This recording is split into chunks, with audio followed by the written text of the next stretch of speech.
Hi, this is Pastor Greg. I'm here in the sanctuary. I've missed seeing you here. I look forward to when we can all be back together in this beautiful place of worship and where we can sing together and greet one another and worship God in a place that's very sacred to us. Well, what a troubling week we've had this last week, and the world just seems to be flipping over and over in different directions. And I want to share with you a verse that I think is helpful, a Bible verse, and it's this: I've told you these things so that in me you may have peace. In this world you will have trouble, but take heart, I've overcome the world. Isn't that a great verse? We're reminded that no matter what's going on in the world, Christ is already ahead of it. He knew all the events of last week were coming. He knew all the consequential things that were going to happen afterwards, and he knows what's 2 years, 10 years, and 20 years down the line. And so we can trust him with our lives and with our plans and with everything that happens to us. And so I hang on to that thought, knowing that God is He's our anchor.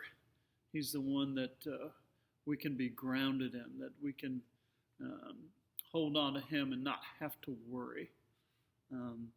As I look at our culture, regardless, just if you put politics aside,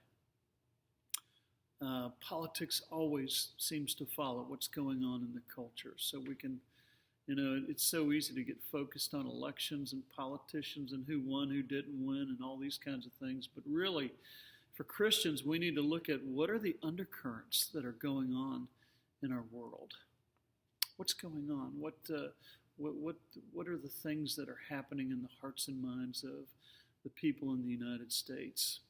And as Christians, we need to be able to interpret that and to be able to understand what's going on in our world so that we can be more effective in our mission for the gospel. So as we're watching the news, I know for us, we turn the news off for a bit. We just don't want to be stressed out by it. But for those of you that are watching what's going on in the world, I think we need to have the mind of Christ, have the lens of Jesus on our spiritual interpretation of the world, so that we can see how does God look at this? What is God doing? And how are we to get involved in this world for the cause of Christ in ways that are faithful to his word and faithful to him?